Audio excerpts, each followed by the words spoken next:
우리가 이 세상을 살면서 내 마음 안에 천사하고 악마가 동거를 하는데 신앙생활을 하는 이유는 천사가 승리하기 위해서, 내 마음 안에 천사가 승리하기 위해서 신앙생활을 하는 거예요. 우리 인간은 나약하기 때문에 언제든지 악의 유혹에 넘어갑니다. 그러니까 예수님이 맨 마지막 주의 기도 바칠 때 악에서 구하소서 그러죠? 예, 우리가 악에서, 오죽하면 예수님 맨 마지막에 그 기도를 했겠어요. 이 세상에 살아가면서 악의 유혹에 넘어가지 않을 사람은 한 사람도 없어. 매일 우리는 그 유혹에 넘어가요. 그 유혹을 물리칠 수 있는 능력이 바로 신앙생활이에요. 우리가 돌도로 빵이 되라고 그러는 거나 돌머리도로 서울대학 들어가라는 거나 다 뭐다? 욕심이다. 욕심이다. 욕심만 버리면은 우리 인간은 인생을 참 행복하게 살 수 있다. 예수님 말처럼 말씀이 가득 차 있으면은요, 인생이요 조금 넉넉하지 않아도요 즐거울 수 있어요. 미국의 제일 행복한, 우리나라도 마찬가지지만 제일 행복한 직업이 1위가 성직자예요. 성직자. 말씀이 있기 때문에, 제일 행복한 말씀이 있기 때문에. 그래서 여러분들도 말씀이 내 마음 안에서 살아 움직일 수 있도록 깨어 기도해라. 그 아주 중요한 거예요. 원주 비행장이 있어요. 그래갖고 비행장이 있어서 재밌어요. 원주 비행장이 있어서 그 이글스라고 그 비행 전투단이 있는데 여기서 연습해. 우리 여기 평창 하늘에서 처음에 막 태극기 그릴 때 보면 막 엉망으로 그려요. 그 다음에 뭐 하트도 막 찌그러져서 그리고 한 2달 연습하면은 아주 잘 그려져요. 그래서 그 비행장이 있다. 신경 쓰지 마세요. 나한테 절을 하면 어떻게 한다? 권세와 영광을 주겠다. 우리가 악마의 유혹에 빠져서 나 잘난 척, 교만하느냐고 다른 사람 무시하고 주님을 섬겨야 되는데 주님도 안 섬기고 세상에 나만 섬기라고, 나만 잘났다고 우리 유혹에 많이 빠진다. 그것도 안 되니까 이번에는 악마가 예수님을 예루살렘 성전 꼭대기에 데리고 올라가서 당신이 하느님의 아들이거든 뛰어내려 보시오. 시험하는 거예요. 여기 계신 분들 중에서도 주위에서 그런 소리 많이 들으실 거예요. 너 성당 나가는데 왜 너만 그 꼴로 살아? 다른 사람 성당 안 나가도 잘 먹고 잘 사는데 넌 성당 나갔는데 왜 그렇게, 하느님이 있다면 네가 그렇게 고통스럽겠니? 주위에서 그렇게 악마들이 와갖고 얘기 많이 해요, 안 해요?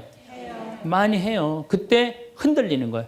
정말로 하느님이 있다면은 내가 왜 이 고통을 겪지? 마음이 흔들리는 거죠. 근데 저는 사제생활 20년 정말 짧은 세월을 살면서 영혼이 있다는 거, 영원이 있다는 거, 귀신이 있다는 거, 연옥이 있다는 거, 이거 확실히 믿습니다. 너무 많이 경험을 해서 그래요. 제가 10년 전에 본당 신부할 때, 능평 성당에서 본당 신부할 때인데 성가대가 밤샘 피정을 해달라고 그래서 밤 10시부터 11시까지 강의를 했어요. 강의를 했는데 막 강의가 끝났는데 성당 앞길에서 차 부닥치는 소리가 났어요. 나가보니까 버스하고 승용차하고 정면 충돌을 했는데 승용차가 버스 밑으로 아예 들어갔어요.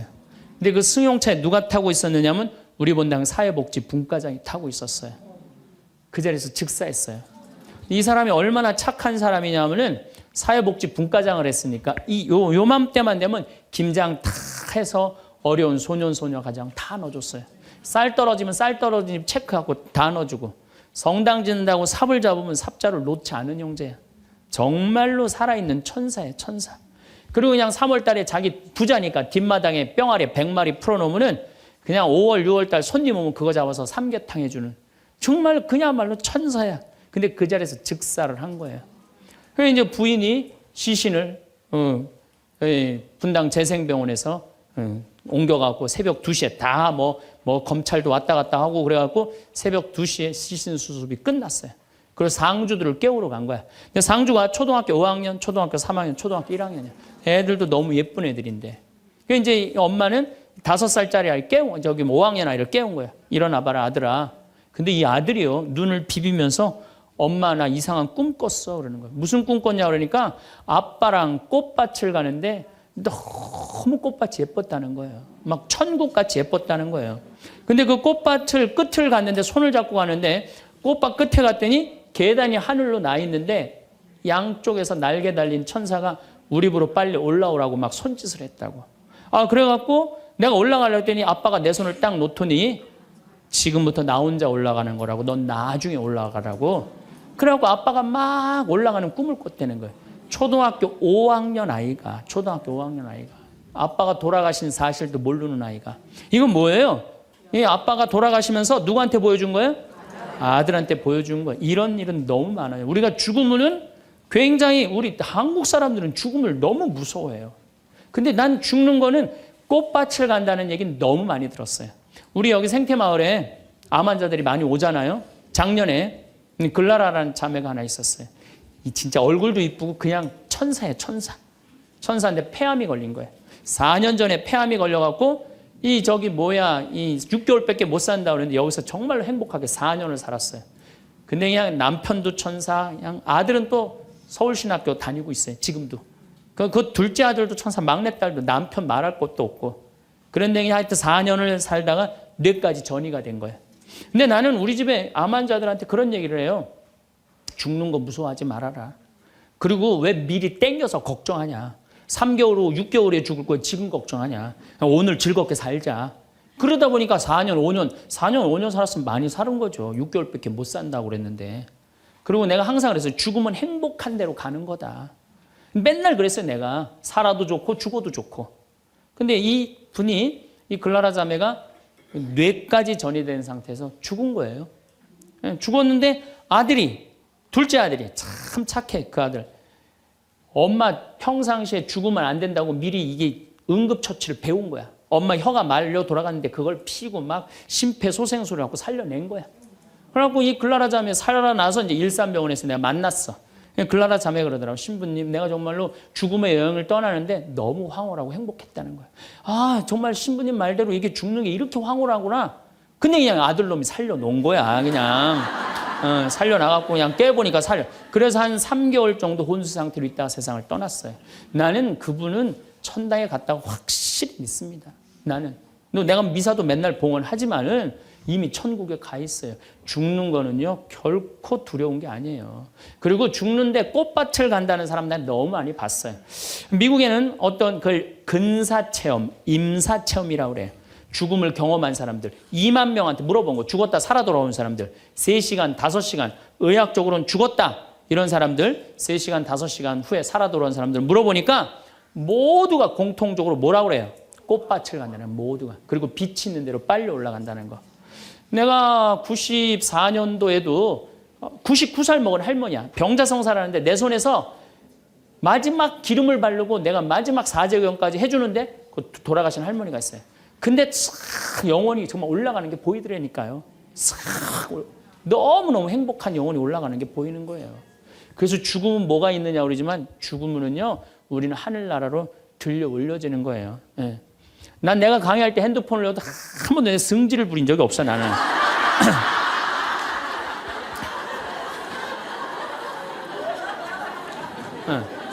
하늘로 싹 불러 올라가는 거예요. 그래서 티베트에는 사자의 서라는 책이 있어요. 그 사자의 서라는 책을 보면은요, 죽으면 꽃밭을 간다는 거. 동양이나 서양이나 거의 죽고 난 다음에 세상은요, 무섭고 깜깜한 데로 가는 게 아니에요. 근데 일본의 한 의사가 너무 힘들어서 자살을 했어요. 그랬더니 땅속으로 빨려 들어가는 거야. 근데 살아 돌아온 거야. 그러고 난 다음에 자살하고 살아 돌아온 사람 다 물어보니까 다 똑같은 경험을 했다는 거야. 그래서 돌아다니면서 뭐라 그래요? 자살하지 말라고. 죽어서 좋은 데 가려고 그러면은 자살하지 말라고. 그리고 강의하고 다니는 교수도 있어요. 죽고 난 다음에 세계가 너무 많은 거예요. 우리 죽고 난 다음에 뭐가 있냐고 그러지만 실질적으로 죽고 난 다음에는 하늘나라가 펼쳐지는 거예요. 그리고 여러분들 하느님 믿었으니까 어떻게 되는 거야?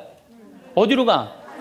하늘나라로 가는 거죠. 여러분들은 그런 믿음과 확신이 있어야 돼. 근데 우리 천주교 교우들은요, 하늘나라에 대한 희망 별로 없어요. 그저 미사 예물을 보면은, 오늘도 내가 예물 보니까 맨 대학 입시, 딸 결혼, 뭐 애 생기게 해주고, 땅 팔리게 해주고, 뭐 월세 나가게 해주고, 전세나. 그건 미사 예물이 아니에요. 미사는 예수님의 십자가상의 제사를 통해서 우리가 구원의 업적을 쌓는 거예요. 구원의 공로를 나눠 받는 거예요. 그러니까 미사를 드릴 때 내 영혼이 구원받기를 간절하게 예물을 내야 돼. 근데 자기 이름을 쓰고 자기의 구원을 위해서 미사 예물 내는 사람 한 사람도 없어요. 다 자식, 남편, 부모를 위해서 해야지 자기를 위해서는 안 된다 이거예요. 내가 언젠가 방송에도 얘기했지만은 성 안셀모 성인이 살아서 자기를 위하여 드리는 미사 한 대는 죽어서 드리는 위령 미사 1000대보다 낫다 그래. 근데 여러분들은 자기를 위해서 한 번도 안 드리는 거 아니에요. 내가 구원받기를. 여러분들 비오 신부님 1918년서부터 1968년까지 50년 동안 오상 받은 비오 신부님 아시죠? 그 비오 신부님 매일 피를 3분의 1컵을 쏟았어요. 의사 3명이서 평생을 감염이 될까 치유가 될까 옆에 붙어 있었는데 아무 소용이 없었어요. 이 비오 신부님은 처음에 너무 고통스러워서 이거 붕대 감고 다녔어. 다른 사람 표시도 안 내려고. 근데 어쩔 수 없이 당신이 표시로 나오는 수밖에 없었죠. 이분은 미사를 보통 2시간, 3시간 드렸어요. 그래서 온 많은 사람들이 이분 덕에 성화가 많이 됐죠. 근데 이분이 뭐라고 그래요? 미사야말로 가장 아름다운 구원의 제사라고 그랬어요. 미사를 가장 귀하게 여긴 현대 성인이에요. 그러니까 여러분들 미사처럼 좋은 게 없는 거예요. 그 미사 시간 예수님의 십자가상의 제사를 통해서 내 구원의 은혜를 받는 거야. 근데 우리는 죽고 난 다음에 생각 거의 안 해요. 그냥 살아서 디립다 받고 싶은 거지. 그냥 살아서. 이것도 내가 뭐 욕심에 욕심. 하늘나라에 대한 희망을 가져야죠. 어쨌든 또 더 재미난 거. 이것도 내가 방송에서 얘기한 건데 15년 전에 평택 비전동 본당 신부할 때 1월 첫 주에 엄마, 아빠, 딸 4명이 눈이 빨개져 갖고 왔어요. 자기네들 성당 다니고 싶다는 거예요. 원래 성당 안 다니는데. 왜 성당 다니려고 그러느냐? 그랬더니 아버지가 살아생전에 하느님이 있긴 뭐가 있느냐? 그 니네들이 예수쟁이들이 니네들 돈 뺏어 먹으려고 천당, 지옥 겁주는 거다. 죽으면 끝이다. 평생 그랬대요. 하느님을 믿느니 뭘 믿는다? 내 주먹을 믿는다. 맨날 그랬대요. 근데 이 할아버지가 12월 20일 날 돌아가신 거야. 돌아가셨는데 저승길이 있는 거야. 미치는 거지. 죽었는데 아무것도 없는 줄 알았는데 저승길이 있으니 얼마나 미치겠어요. 그래갖고 저승사자들한테 매달렸대요. 난 돌아가야 된다고. 그래갖고 아버지를 하관을 땅에다 묻는데 관을 두들기더래요. 뚜껑을 열어보니까 이건 진짜 내가 경험한 거예요. 뚜껑을 열어보니까 아버지가 살아 돌아온 거예요. 그러면서 저승 얘기를 해준 거예요. 저승길이 있더라. 너희들 정말로 하느님을 믿어라. 그리고 일주일을 살고 돌아가신 거예요, 할아버지. 그러고 난 다음에 이제 1월 초에 나와갖고 눈이 빨개갖고 성당 나오겠다고. 저는 그런 경험을 너무너무 많이 해요. 그런 경험을. 또 제가 어떤 경험을 했냐면 내가 신학교 다닐 때 우리 집에서 성당 아무도 안 다녔어요. 성당. 그러니까 내가 신학교 들어갈 때 어머니가 뭐라고 그러냐면 내가 성당을 나가면 10손가락에 장을 찢은다고 그랬어요. 당신이 김옥금인데 황옥금으로 바꾼다고 그랬어. 근데 어머니 정말로 어머니 마음을 돌릴 수가 없더라고요. 그래서 내가 맨날 부모를 위한 기도 맨날 바쳤어요. 신학교 때. 1학년 때도 효과가 없고 2학년 1학기 됐는데 어머니가 세례를 받은 거예요. 너무 신기해. 꿈에 교황님이 왔다는 거예요. 요한바울 2세 교황님이 와갖고 이 집이 신부가 날 집인데 네가 고집을 피우면 어떻게 하느냐. 그래서 성당 나가기 싫었는데 어쩔 수 없이 나간 거예요.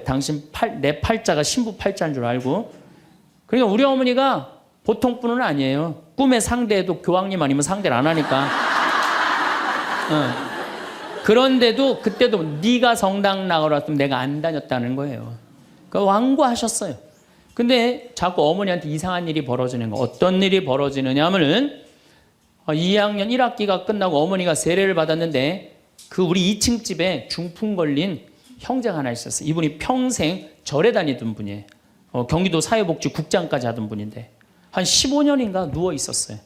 근데 죽기 일주일 전에 3일 전에 부인한테 여보 수녀님 좀 데리고 오라고. 그래서 부인이 그랬대.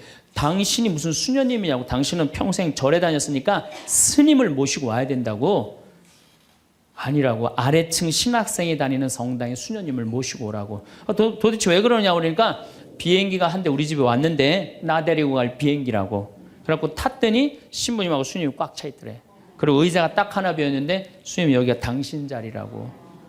그래갖고 이분이 세례를 받은 거예요. 대세 받고 성체 영하고 싶다 그래갖고 이건 성체까지 다 영해주고 그리고 돌아가신 거예요.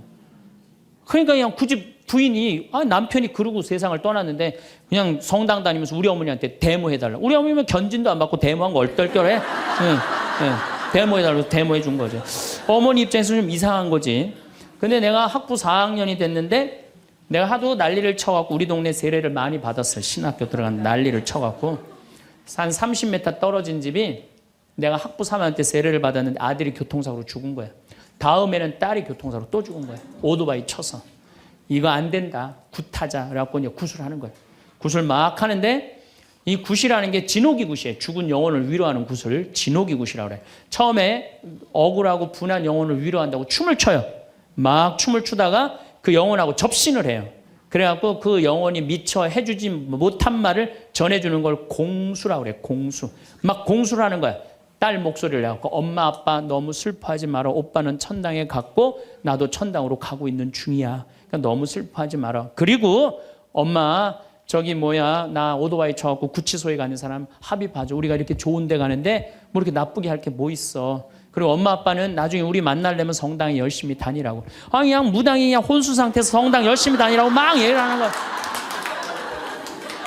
그러니까 그 굿이 끝나고 난 다음에 우리 집에 온 거예요. 우리가 이런 일이 있었다고.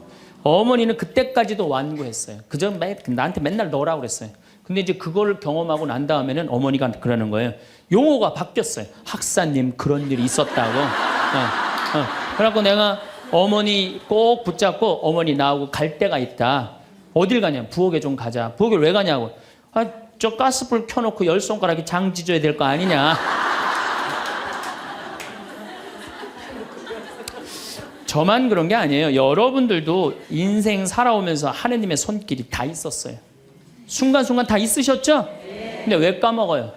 기도하지 않아서 까먹는 거예요. 끊임없이 기도하고 끊임없이 감사하고 내가 기쁘게 살지 않고 욕심 펴서요. 그 하느님의 모든 사랑과 은혜를 다 까먹고 사는 거예요. 어쨌든 이거는 내 개인적인 신앙 체험이라면 내가 공적인 얘기를 좀 할게요. 이제 오늘 이제 성모님 얘기를 좀 해야 될 것 같아. 성모님이 세계 곳곳에서 지금 발현을 하세요. 그 중에 아주 공식적인 발현 3가지만 말씀을 드릴게요. 1531년 멕시코 과달루페에 성모님이 발현을 하세요. 1531년 12월 9일 날 발현하세요. 근데 이 12월 9일이 동방교회는 아예 처음부터 원죄 없이 잉태되신 축일이야. 우리는 나중에 지냈는데 동방교회는 처음부터 원죄 없이 잉태되신 성모님 축일이 12월 9일이에요. 그래갖고 이날 이제 이 57살 먹은 요한 디에고라는 인디언이 있었어요. 당시에 1517년, 18년에 스페인 사람들이 멕시코를 점령해요. 그러니까 10년, 15년도 안 된 거예요. 그래갖고 이 사람은 세례를 받았어. 요한 디에고라는 사람은 세례를 받았는데 부인도 죽고 자식도 없는 사람이야. 오로지 그냥 3시간 걸어서 미사 참례 다니는 사람이야.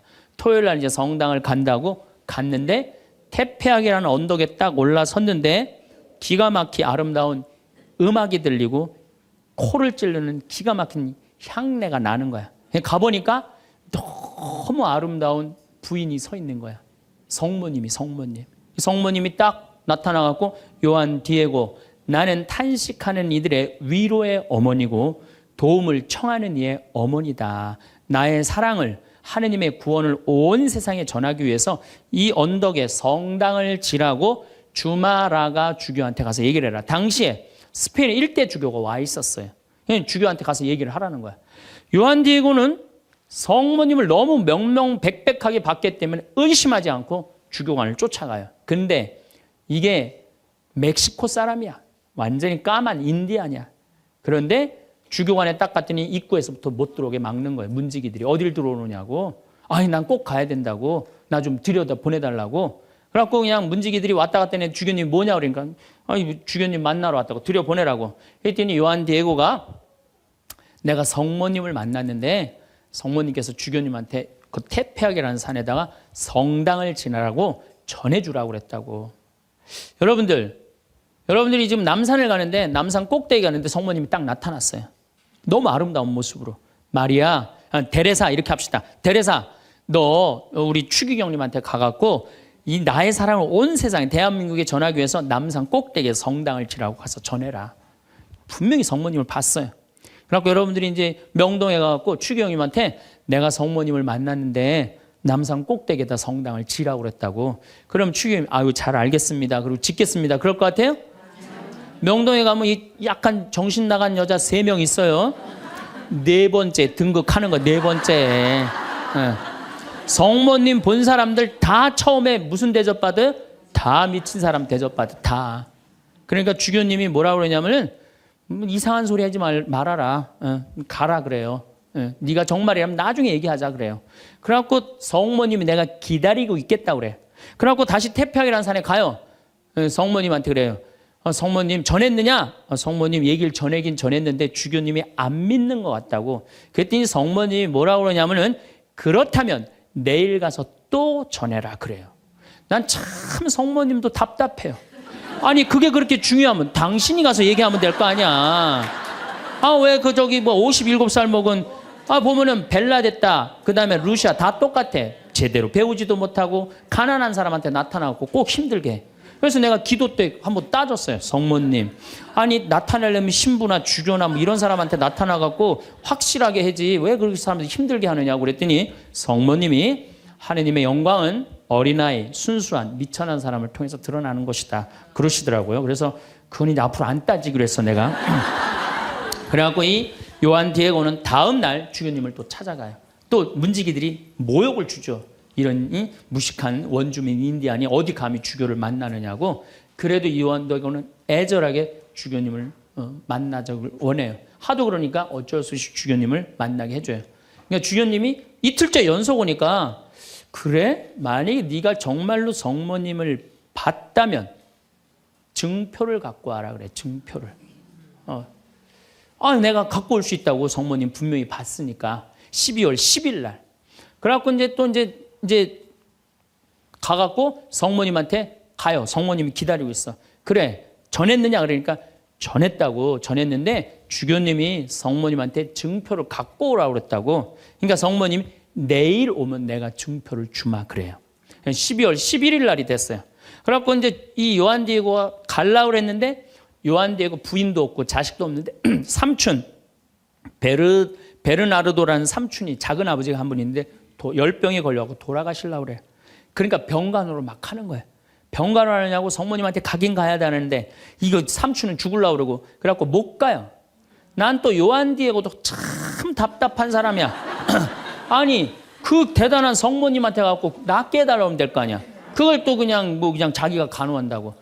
다음 날은 프란치스코 수도의 신부님 병자성사 죽을 것 같으니까 프란치스코 이 수도의 신부님 병자성사 모시러 간다고. 요한 디에고가 얼마나 재미있냐면은 테페하게라는 산을 비껴가요. 성모님 만날까 봐. 지금 누가 더 중요하다고? 이 본당심이 더 중요하다 이거야. 병자성사 봐야 된다고 막 가는데 성모님이 물어봐. 너 어디 가냐고. 어디 가냐고 물어봐요. 그러니까 아니 삼촌이 작은아버지가 죽으려고 그래서 모시러 간다고. 걱정하지 말아라. 작은아버지는 내가 치료해 줄 테니까 너 저 언덕에 올라가 봐라. 올라가 보니까 이 멕시코 시티가 2000m 상공에 있는 도시예요. 12월 달이면 굉장히 추운 도시예요. 그런데 장미가 펴 있는 거야. 가득. 그래갖고 너무 신이 나갖고 이 요한 디에고는 저기 멕시코 인디안들은 모자 동그란 거 쓰죠. 그 다음에 이 망토 쓰죠. 그 망토를 틸마라고 그래요. 이 틸마는 뭘로 엮느냐면 선인장에서 뽑아갖고 섬유를 뽑아갖고 이 아주 거친 섬유질로 돼 있는 그 망토예요. 그 망토에다 선인장을 따요. 막 따갖고 막 너무 흥분해갖고. 그러니까 성모님이 그걸 보더니 웃으면서 가지런히 놔줘요. 내가 가지런히 놔주마. 가지런히 놔줘갖고 등에다 져요. 등에다 져갖고 너무 신이 나갖고 주교관에 가요. 주교관에 가갖고 이제 가려고 그랬더니 막 향이 나오고 그러니까 문지기들이 이게 뭐냐 그러니까 이거 줘라 그러니까 안 된다고. 이거 주교님한테 갖다 줘야 된다고. 그래갖고 그 주교님 앞에 가갖고 증표 갖고 왔다고 장미를 딱 떨어뜨리는데 이 주교님은 장미에는 전혀 관심이 없는 거야. 그 틸마에 갑자기 무릎을 꿇더니 눈물을 흘리면서 키스를 하는 거야. 아니 그 틸마가 얼마나 더럽고 지저분하겠어요. 왜 그러나 우리가 틸마를 내려봤더니 자기가 본 성모님이 그 틸마에 새겨져 있는 거야. 그대로. 그런데 이 새겨져 있는 색깔 자체가 이건 도저히 1500년대에 만들 수 없는 색깔이야. 너무 예쁜 거 성모님이. 너무 예쁘고 너무 곱고 옷 색깔도 너무 화려하고. 그러니까 과학자들이 계속 연구를 해봤어요. 과연 1500년대에 저 물감을 만들 수 있을까? 그 과학자들이 결론은 못 만든다. 그래갖고 그냥 이 소송당에 이제 주교님 소송당에 걸어놓고 성당을 진 거죠. 그리고 12월 10일 날 같은 날 성모님은 베르나르도라는 삼촌한테 나타나서 다 치유를 해줘요. 그리고 네 조카가 이런 기적을 발현을 봤다. 다시 한번 확증을 해주죠. 그 바람에 7년 사이에 인디언들이 멕시코, 스페인 사람들이 무서워서 나와서 세례를 안 받거든요. 세례를 안 받다가 800만 명이 7년 만에 다 세례를 받아요. 나는 유럽 교회는 사도들이 전교를 했다면 아메리카는 성모님이 난 전교했다고 믿어요. 성모님이. 그래서 그 수많은 사람들이 순례를 하잖아요. 근데 더 기가 막힌 건 이 선인장에서 엮은 거는 30년, 50년이면 사고 없어져요. 근데 500년이 지난 지금도 그대로 모셔져 있는 거예요. 500년이 지난 지금도. 제가 지난 40일 동안 LA 순회 강연을 갔는데 중간 일주일 동안 성모 승천 대축일 그 기간 동안을 멕시코의 과달루페에 갔다 왔어요. 갔다 왔는데요. 1m 20 된 그 성모님 사진이요. 그 칠마에 새겨진 게요. 저 아직도 살아있는 것 같아요. 너무너무 은혜롭고. 그러니까 여러분들 그 뭐 나는 신앙이 약하다. 성주순례 가면 돼. 성주순례. 성주순례 가갖고 하느님의 살아있는 증표를 보면 돼. 예루살렘에 가보고 이집트에 가보고 티베트 이번에 저 지진 일어난 어디야? 터키도 가보고 그리스도 가보고 그러면은요 살아있는 하느님 역산에 왔다 가신 예수님을 만날 수 있어요.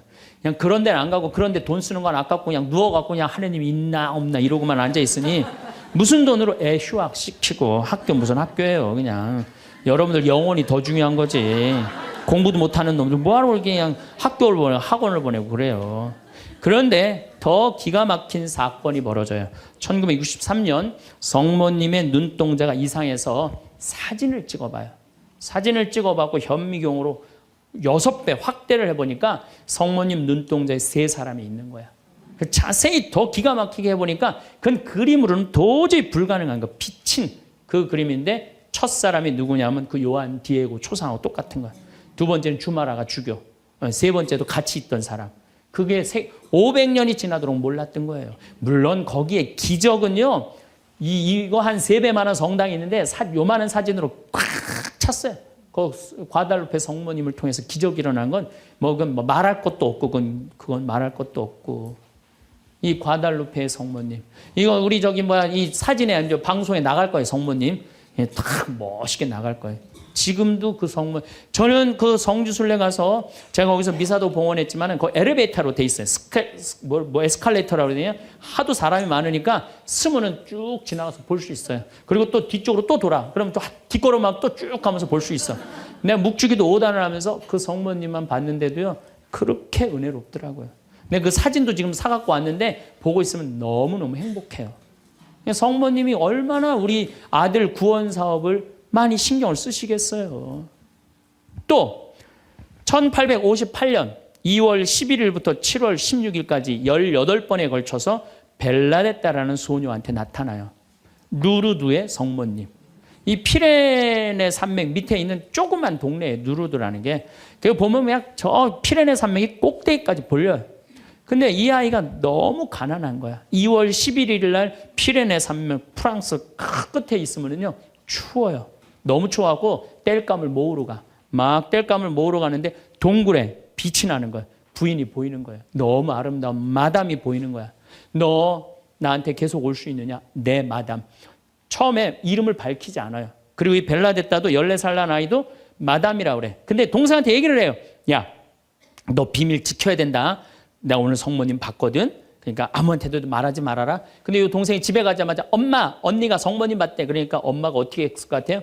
귀싸대기를 때려요. 그걸 쓸데없는 소리 하지 말라고. 그러니까 성모님 보고 되게 많이 맞아요, 보면은. 많이 맞아. 성모님 보는 게 좋은 거 아니야, 여러분들. 괜히 성모님 봤다 어디 가면 꽃꽂은 사람 취급당하니까 나한테 성모님이 나타났으면 좋겠다. 그런 거 꿈도 꾸지 마세요. 쓸데없는 소리 하지 말라고. 그런데 계속 나가요. 그런데 2월 25일 날 성모님이 자꾸 그 동굴 밑을 파라는 거야. 자꾸 파니까 물이 솟아나오는 거야. 거기 씻어라. 그 사람들이 제가 뭐 성모님을 봤다니까 사람들이 모이기 시작하는 거야. 자꾸 모이기 시작하는데 그 눈병이 온 사람이 그걸 씻으니까 싹 낫기 시작하는 거야. 하루에 40만 리터씩 물이 쏟아져 펑펑 쏟아져 나오는 거죠.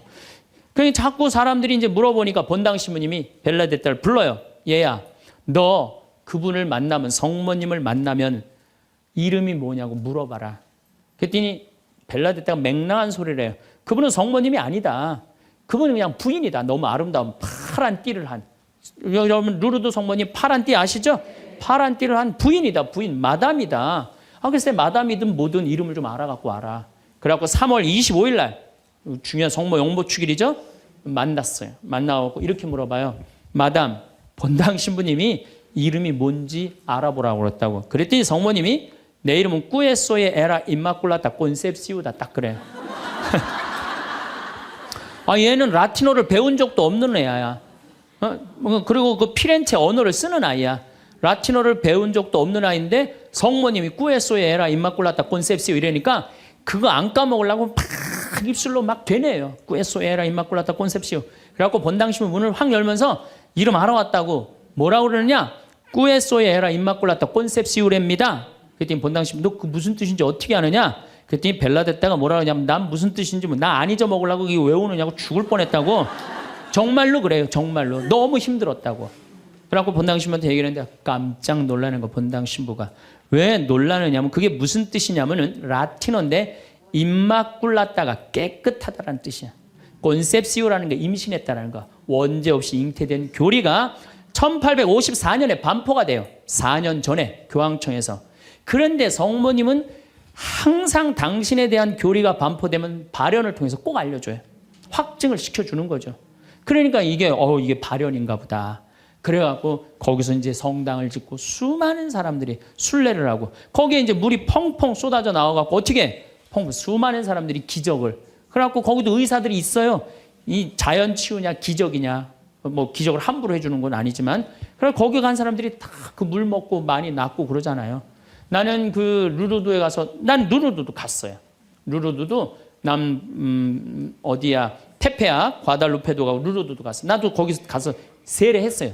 루르드에 나는 물에 들어가고 이렇게 기도했어요. 난 여기 온 걸로 족하니까 제발 나한테 기적 일으키지 말라고. 난 지금도 충분하다고. 그것만 해도 충분하죠. 이게 바로 루르드의 성모님이에요. 자, 세 번째 발현. 1917년 포르투갈 파티마의 발현이에요. 많이 들어보셨죠? 네. 이 발현은 더 특별해. 9살 루시아, 8살 히아친타, 6살 프란치스코. 이 세 꼬마한테 나타나는 거예요. 얘네들 역시 당연히 뭘 몰라? 글 모르는 아이들이에요. 목동이에요, 목동. 맨날 양 풀어놓고 놀던 아이들이에요. 그런데 이 아이들은 더 특별한 일이 벌어집니다. 어떤 일이 벌어지느냐 하면은 1916년에 이 1차 세계대전 막 끝날 때 1916년에 천사가 나타나요. 3번 나타나요. 너희들한테는 특별한 분이 올 거니까 묵주기도를 열심히 해라. 이렇게 얘기를 해요. 마지막에는 성체까지 영해줘요. 천사가. 특별한 경우죠. 그래갖고 5월 13일 날 1917년 5월 13일 날 이날도 이 아이들이 막 양 풀어놓고 신나게 노는데 성모님이 떡갈나무 위에 탁 나타나는 거예요. 너무 아름다운 성모님이. 그래갖고 루시아, 히아친타, 프란치스코 너희들 매달 13일 날 여기 와줄 수 있겠느냐. 네, 오겠습니다.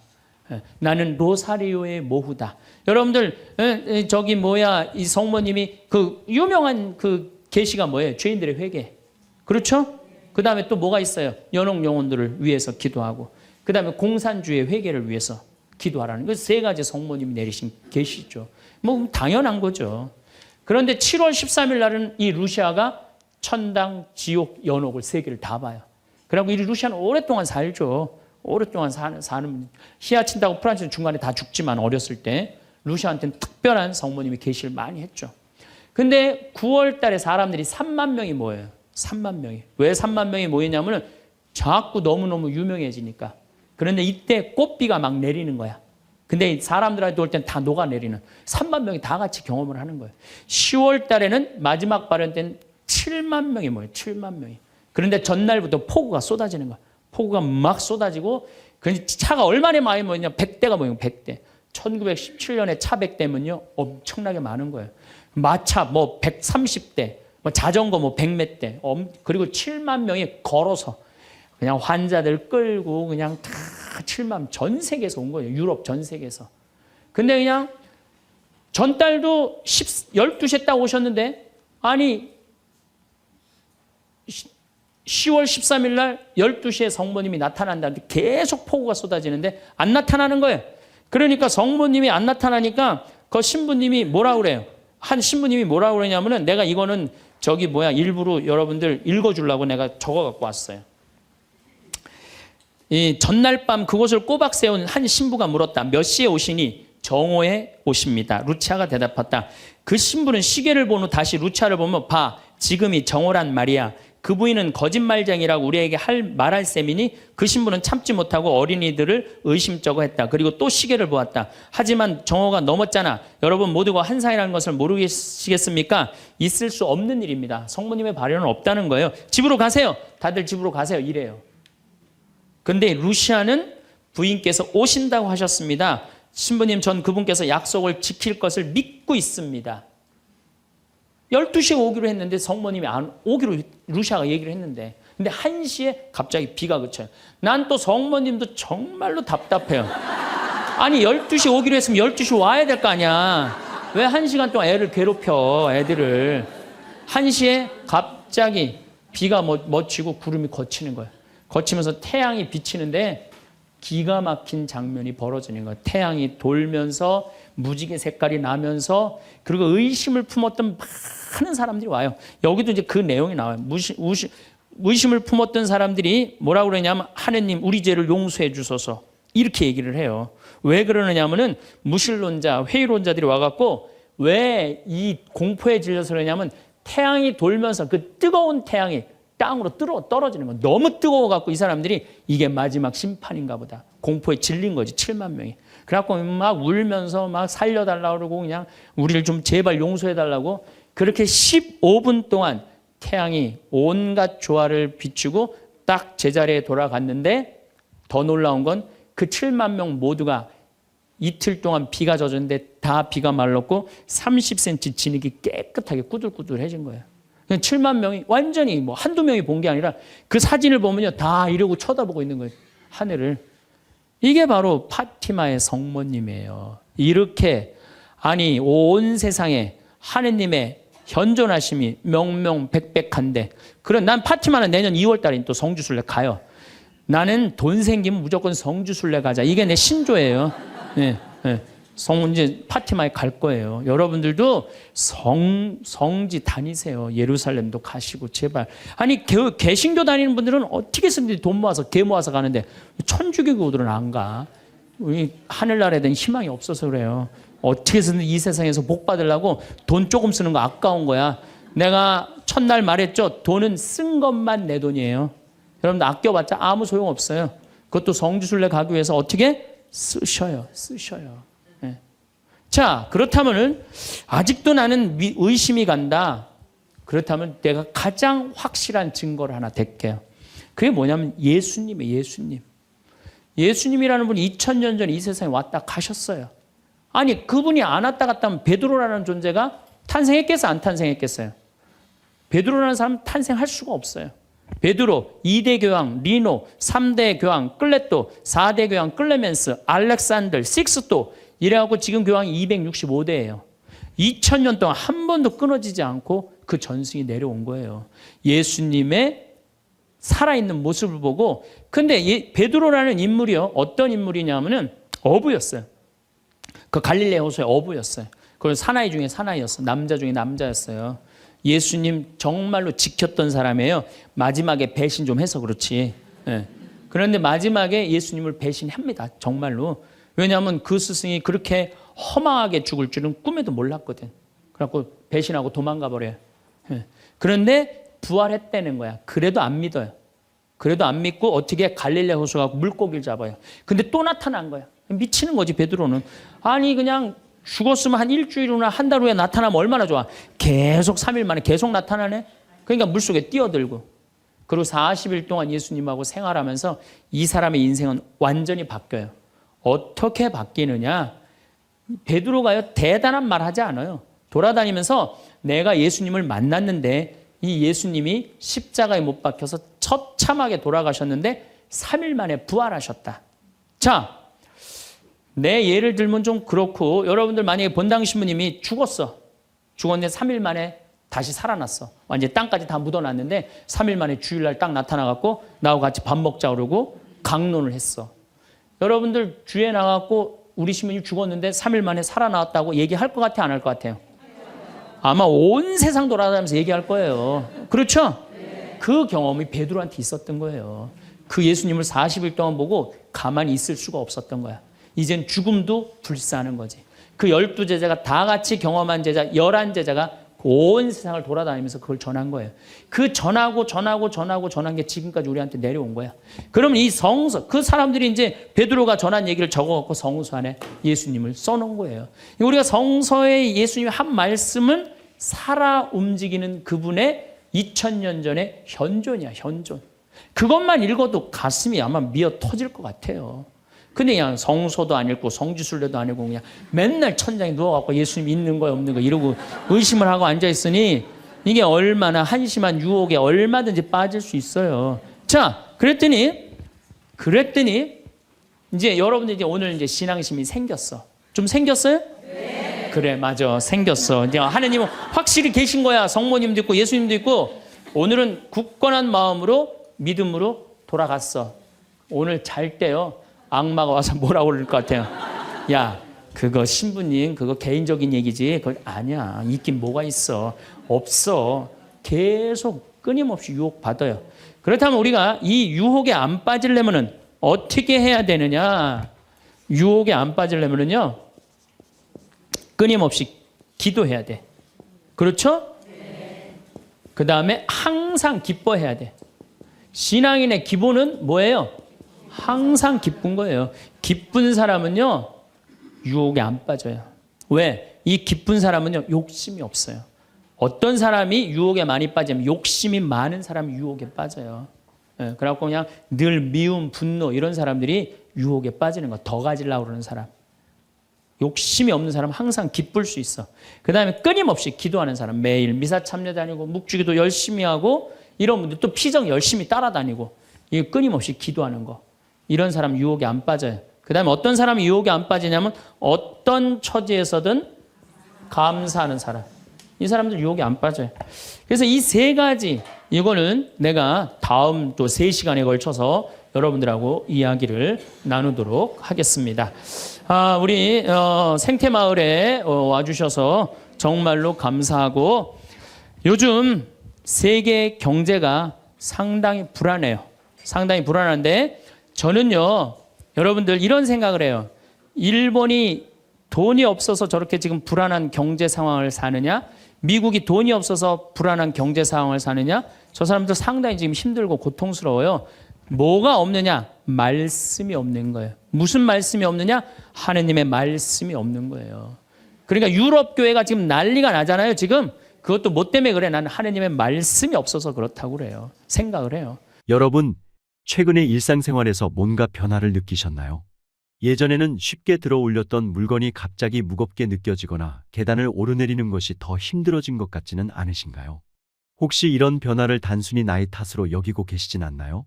사실 이런 변화들은 단순한 노화 현상이 아닐 수 있습니다. 오늘 우리가 이야기 나눌 근감소증이라는 중요한 건강 문제의 신호일 수 있죠. 근감소증은 단순히 근육이 줄어드는 것 이상으로 우리의 전반적인 건강과 삶의 질에 큰 영향을 미칩니다. 하지만 걱정하지 마세요. 근감소증은 예방하고 관리할 수 있습니다. 오늘 이 시간을 통해 근감소증에 대해 자세히 알아보고 어떻게 하면 건강하고 활기찬 노년을 보낼 수 있을지 함께 고민해 보겠습니다. 여러분의 건강한 미래를 위한 중요한 정보가 될 것입니다. 최근 노년의학 분야에서 근감소증이 큰 관심을 받고 있는데요. 이것이 왜 문제이고 어떻게 예방할 수 있는지 최신 연구 결과와 전문가들의 견해를 바탕으로 자세히 알아보겠습니다. 세계보건기구 WHO에 따르면 근감소증은 진행성 및 전신성 골격근 질환으로 근력 저하와 신체 기능 저하의 위험을 동반하는 근육량의 감소로 정의됩니다. 근감소증은 단순히 나이가 들어서 근육이 줄어드는 것 이상의 의미를 가집니다. 최근 연구들은 근감소증이 다양한 건강 문제와 밀접한 관련이 있다고 보고하고 있습니다. 낙상 위험 증가, 골다공증 위험 증가, 대사 질환 및 심혈관 질환 위험 증가, 심지어 인지 기능 저하와도 연관이 있다고 합니다. 따라서 근감소증 예방은 단순히 근육을 유지하는 것 이상으로 전반적인 건강과 삶의 질을 지키는 데 매우 중요합니다. 그렇다면 근감소증은 왜 발생하는 걸까요? 노화에 따른 자연스러운 근육 감소도 있지만 최근 연구들은 다양한 요인들이 복합적으로 작용한다고 보고 있습니다. 호르몬 변화, 단백질 합성 능력 저하, 만성염증, 미토콘드리아 기능 저하, 영양 불균형, 신체 활동 감소 등이 주요 원인으로 꼽힙니다. 다행히도 근감소증은 예방과 관리가 가능합니다. 오늘 여러분께 근감소증 예방을 위한 10가지 방법을 소개해 드리겠습니다. 이 방법들은 최신 연구 결과와 전문가들의 권고사항을 바탕으로 한 것입니다. 첫 번째는 단백질 섭취를 늘리는 것입니다. 미국 국립보건원 NIH 연구에 따르면 노인의 경우 젊은 성인보다 20 내지 25% 더 많은 단백질을 섭취해야 한다고 합니다. 구체적으로 체중 1kg당 1.2 내지 1.5g의 단백질 섭취를 권장합니다. 예를 들어 체중이 60kg인 분이라면 하루에 72 내지 90g의 단백질을 섭취해야 합니다. 단백질은 한 끼에 25 내지 30g씩 균등하게 분배해 섭취하는 것이 효과적입니다. 특히 류신이 풍부한 식품을 섭취하면 근단백질 합성을 촉진할 수 있습니다. 그런 의미에서 닭가슴살, 달걀, 콩류 등이 좋은 선택이 될 수 있죠. 하지만 단백질 섭취를 갑자기 늘리면 신장에 부담이 될 수 있으니 서서히 늘려가는 것이 좋습니다. 제일 간단한 실천 방법으로는 매일 아침 삶은 달걀 2개씩을 꼭 먹는 것입니다. 두 번째는 흔히 웨이트 트레이닝이라고 불리우는 저항성 근력 운동을 하는 것입니다. 미국 스포츠의학회 ACSM 운동인들에게 주 2, 3회 중강도에서 고강도의 저항성 운동을 권장합니다. 각 근육군에 대해 8 내지 12회 반복, 2 내지 3세트를 실시하는 것이 좋습니다.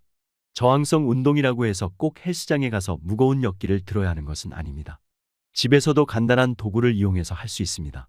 예를 들어 물병을 이용한 팔 운동, 의자를 이용한 스쿼트, 벽을 이용한 팔굽혀펴기 등을 할 수 있습니다. 중요한 것은 점진적 과부하 원칙을 적용하여 서서히 저항의 강도를 높여가는 것입니다. 세 번째는 유산소 운동을 병행하는 것입니다. 미국 심장협회 AHA는 노인들에게 주 150분의 중강도 유산소 운동 또는 75분의 고강도 유산소 운동을 권장합니다. 걷기, 수영, 자전거 타기 등이 좋은 유산소 운동입니다. 유산소 운동은 심폐 기능을 향상시키고 전반적인 건강에 도움을 줍니다. 또한 인슐린 감수성을 개선하고 전신염증을 감소시켜 근감소증 예방에도 도움이 됩니다. 특히 걷기는 가장 쉽고 안전한 운동입니다. 처음에는 10분씩 하루 3번으로 나누어 시작해 점차 시간을 늘려가는 것이 좋습니다. 네 번째는 충분한 수면을 취하는 것입니다. 국제수면재단 NSF에 따르면 65세 이상 노인은 하루 7, 8시간의 수면이 필요합니다. 수면 중에 성장 호르몬이 분비되어 근육 재생과 단백질 합성에 도움을 줍니다. 수면의 질을 높이기 위해서는 규칙적인 수면 습관을 가지는 것이 중요합니다. 매일 같은 시간에 자고 일어나는 습관을 들이세요. 낮잠은 30분 이상 자지 않는 것을 추천합니다. 그리고 잠자리에 들기 전 스마트폰이나 TV 시청을 줄이고 편안한 침구를 사용하며 침실 온도를 체온보다 낮고 적정하게 유지하는 것이 좋습니다. 다섯 번째는 비타민 D를 충분히 섭취하는 것입니다. 미국 국립보건원 NIH는 71세 이상 노인에게 하루 8배가 이후의 비타민 D 섭취를 권장합니다. 비타민 D는 근육 기능 유지와 근력 향상에 매우 필수적입니다. 비타민 D는 햇빛을 통해 합성되기도 하지만 나이가 들수록 피부에서의 합성 능력이 떨어지므로 음식이나 보조제를 통해 섭취하는 것이 좋습니다. 연어, 고등어 같은 지방이 많은 생선, 계란 노른자, 버섯 등이 비타민 D가 풍부한 식품입니다. 여섯 번째는 오메가3 지방산을 섭취하는 것입니다. 최근 연구들은 오메가3 지방산이 근육 단백질 합성을 촉진하고 근력을 향상시킬 수 있다고 보고합니다. 주 2, 3회 정도로 지방이 많은 생선을 섭취하거나 의사와 상담 후 보충제를 고려해 볼 수 있습니다. 일곱 번째는 항산화 영양소를 섭취하는 것입니다. 비타민C, 비타민 E, 베타카로틴 등의 항산화 영양소는 산화 스트레스로 인한 근육 손상을 방지하는 데 큰 도움을 줍니다. 이 영양소의 보완을 위하여 다양한 색깔의 과일과 채소를 섭취하는 것이 좋습니다. 여덟 번째는 호르몬 균형을 유지하는 것입니다. 테스토스테론, 에스트로겐, 성장 호르몬 등의 감소는 근감소증과 직접적인 연관이 있습니다. 정기적인 건강검진을 통해 호르몬 수치를 확인하고 필요시 전문의와 상담하여 적절한 치료를 받는 것이 중요합니다. 아홉 번째는 만성염증을 관리하는 것입니다. 만성염증은 근감소증을 악화시킬 수 있습니다. 항염증 식단으로 지중해식 식단 등을 선택해서 따르고 스트레스 관리, 적절한 운동 등을 통해 만성염증을 줄이는 것이 도움이 됩니다. 마지막으로 정기적으로 근육량 또는 골격근량과 근력을 검사하는 것입니다. 근감소증의 조기 발견과 관리를 위해 정기적으로 근육량과 근력을 측정하는 것이 중요합니다. 인바디와 같은 생체 전기 저항 분석법 BIA이나 악력 측정 등을 통해 간단히 검사할 수 있습니다. 자, 이렇게 10가지 방법들을 알아보았습니다. 이 방법들을 모두 한꺼번에 실천하기는 어려울 수 있습니다. 하지만 오늘부터 하나씩 시작해보는 것은 어떨까요? 예를 들어, 오늘 저녁 식사에 단백질 반찬을 하나 더 추가해보거나 내일부터 10분씩 걷기를 시작해보는 것입니다. 근감소증 예방은 단순히 근육을 유지하는 것 이상의 의미가 있습니다. 이는 우리 생활의 독립성을 지키고 삶의 질을 높이며 건강한 노년을 보내는데 매우 필수적인 요소입니다. 여러분 모두가 이 정보를 바탕으로 더욱 건강하고 활기찬 노년을 보내시기를 진심으로 바랍니다. 오늘 영상이 여러분께 도움이 되었기를 바랍니다. 항상 건강하세요, 여러분. 다음번에도 더 좋은 영상으로 찾아뵙도록 하겠습니다. 감사합니다.